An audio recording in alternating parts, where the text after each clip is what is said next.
Hello, everyone, and thanks for listening to the Quality Hub, chatting with ISO experts. I'm your host, Xavier Francis, and I'm here with Bruce Newman, consultant at Core Business Solutions. Glad you could join us, Bruce. Well, I'm glad to be here with you guys. Looking forward to sharing some information. Awesome. This week's podcast is called What is AS? And we'll have several podcasts this year entitled What Is, where we'll take a newbie approach to several ISO standards for people that need to get their feet wet and just to understand what a standard is.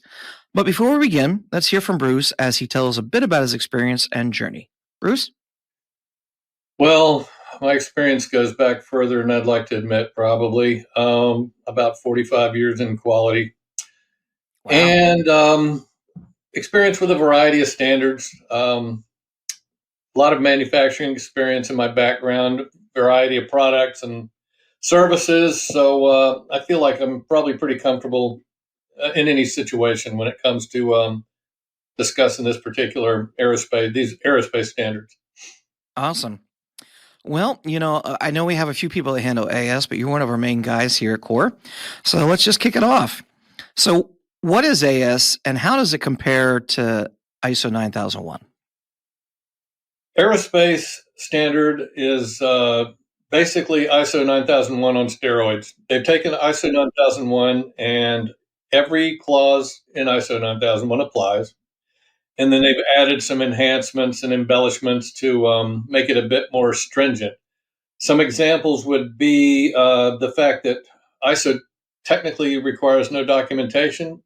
AS does. They require you to have a quality manual. There are some prescribed procedures. They require you to have a management representative for the quality system. And they get into a bit more detail about the requirements for safety, ethics, and quality. I guess the other major thing would be that they require some fairly intense traceability. Okay. And that's probably due to the fact that this is aerospace and we want to be able to know what's going on with parts that might be created, if there's any problems with materials that might have been put into parts, that type of stuff, because we're dealing with aircraft, spacecraft that might cause a loss of life. Well, if you're like me and you fly every now and again, you know that if problems happen up in the sky, it's not like you can pull over the side of the road and change a tire.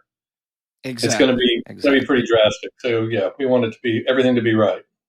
So a lot of people might ask, is there an ROI? Is it worth it to get certified with AS 9100 or any of those, any of the AS standards?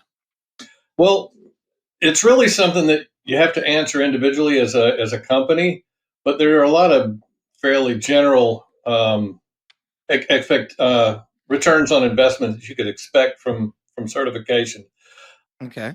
Some contracts require certification before you can even bid. So that's one. And there is also an opportunity to charge a premium for your products or services based on the fact that you are certified. You may see some reductions in scrap and rework due to the improvements in processes that one would expect from implementing an AS-based management system. And maybe even insurance. That may be another savings. So intangibles include just the fact that you can stand out from your competitors as a certified business. And I guess it just shows a commitment to quality, because AS certification is not cheap and it requires resources and commitment from management support. So there's that as well. Okay. So there's a couple different standards that are AS. Most familiar I'm with is 9100, 9120. I think you might touch base on another one. But what are the differences in 9100 versus 9120? So 9100 is the all-encompassing AS standard, and it is used by manufacturing companies. Okay. 9120 is strictly for distributors, so that's just stock to stock, folks.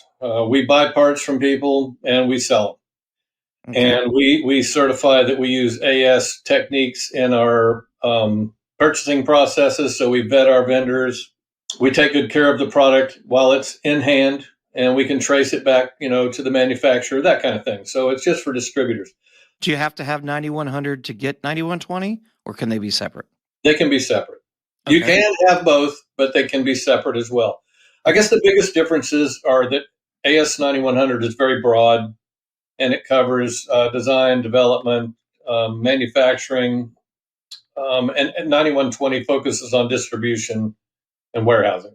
So again, 9100 is basically for manufacturers and service providers, Mm-hmm. and 9120 is focused on supply chain type company. Okay. So you sort of mentioned it, alluded to it. So if someone's not a manufacturing, which one applies? And I think there's also an additional one now that you're going to talk about, right, as far as an AS standard. Yeah, so if you're not a manufacturer, you would be looking at 9120 for a distribution type company. There's a lot of companies that sell electronic parts and things like that that are used for aircraft, and a lot of those companies are AS certified. There's another one called 9110 that is strictly for repair and rework stations. So there's a lot of those around. There's a lot of companies that take aircraft in for refurbishment, upgrades. If you fly, you're flying a lot of old airplanes. And obviously you've got to have a lot of maintenance work done. And occasionally there's upgrades to software in the planes. There's upgrades to different physical components and such. Brake systems, flaps may need replacement.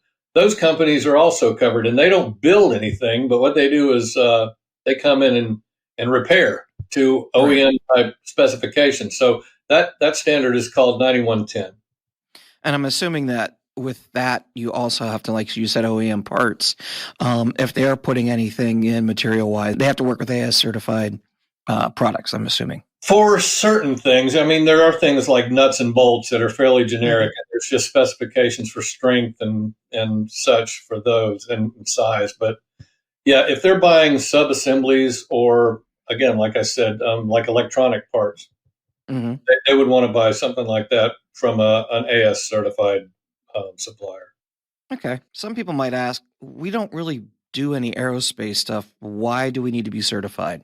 What might you do as a business that requires you to be AS certified, but you don't actually do anything as far as making or repairing or anything like that?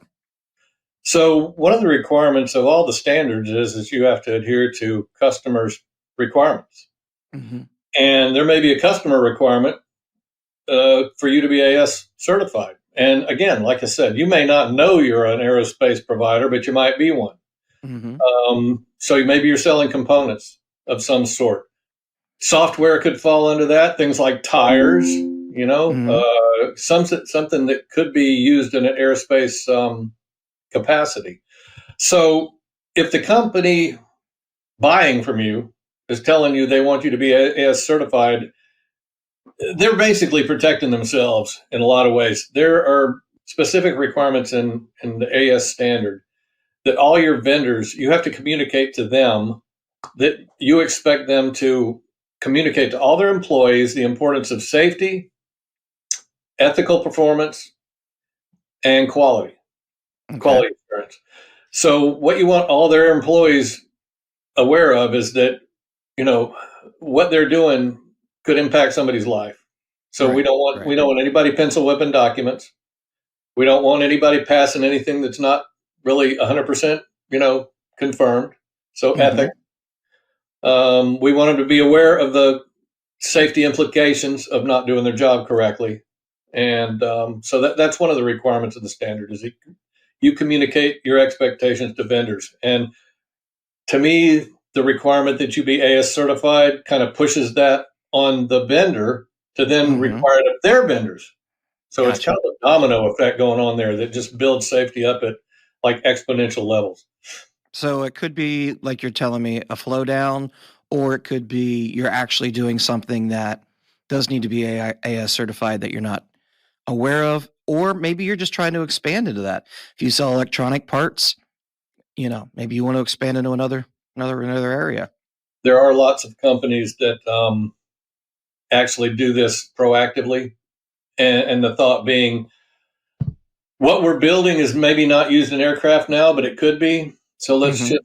let's just prepare for the future and be ready for it. It's not a huge leap to go from 9001 to AS 9100 typically, Hmm. so it probably makes good business sense. Okay.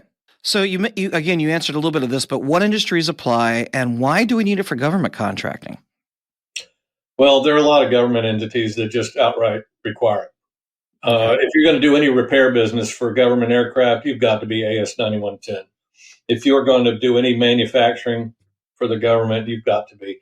And all of Okay. the large aerospace, the air carriers, Delta and everybody, Hmm. all of them, they all require their suppliers to be AS certified. And part of the reason is because of the intense quality requirements. Right. Um, as you know, you can't make a claim that your product is AS certified, only your process. Okay. But the theory is that, good process begets good product. So that's part Right. of it. There's another huge couple of other things. I guess risk management is a big part of AS. So Hmm. there's a requirement that you take a good hard look at all the risk factors in your processes and your products and evaluate any potential failure modes or actual failure modes that you've experienced in the past with your products. Like I said, it Okay. forces you to push quality on your supply chain, and you are required to adhere to any regulatory requirements. So you've got to put some time into figuring out what legal requirements might apply to your products and services, and make sure that you are in compliance with all of those. Continual improvement is a factor. So Hmm. and I guess the biggest one probably is it is a competitive advantage. Companies that have the AS certification, they set themselves apart from those that don't. And Hmm. actually, they qualify where others just do not qualify to even get in the door. Okay. So a lot of people might ask, how long does it take as far as getting certified to AS? Is it the same as 9001? Is it, different? That's a hard question to answer because every company is different. But I'll say this: I've seen it take years. Hmm. At Core, we've got a really nice system and we've got experienced people to help you, and it can be done in 4 to 6 months without too much grief or too much angst. Now, some people have complex systems, and some people complicate the process a bit. You know, Hmm. um, but with some guidance, yeah, you can do it in 4 to 6 months. Okay. It's not at all unsurmountable. Now I know that there's some changes on the horizon that are coming with AS, possibly a new standard. Do you have any information on that at this point? Yeah, it's all just rumblings right now. There's talk that AS 9100 is going to change to IA 9100. Okay. Uh, I don't think there's going to be any huge changes to the standard itself, but that's a possibility. The system that's used to track conformance and companies that are certified, it's called Oasis. That's Okay. in for an upgrade. Again, that's just a database, and it's used for information about your quality system and such. Okay. Makes you Oasis is nice because everybody that needs an AS certified company can go in Hmm. there and find them. They can find them by Okay. specialty and such. But there are two additional standards, 9101 and 9104, that are coming down the pipe. Probably 9104 is the one that's going to have the biggest impact on people. And Okay. they've talked about implementing it. It's looking like it might be pushed out a bit. But anyway, just to give you a quick flavor of what's going to happen, they're going to calculate audit durations a bit differently than they have. It'll be based on size and complexity of business. Okay. They're going to eliminate the campus or complex structure designation and just say either single site or multi site. There's going to be more opportunity for remote auditing, which could save some cost, up to 50% possibly of your audit could be performed remotely. Oh, that's great. Um, Now, one thing that might be a bit of a pain, a couple of things actually, they're going to require two internal audits a year, Oh, wow. and currently it's one. But then the other thing is that prior to your certification or your surveillance audits, 90 days in advance, you're going to have to submit some information about prior performance and effectiveness. So they'll probably be wanting to look at things like metrics, KPIs, internal audit results, and maybe corrective actions. That kind of thing is what I suspect. Okay. And I guess the other one is that currently, if you're certified to AS 9100, you're also certified to ISO 9001. They're a joint cert.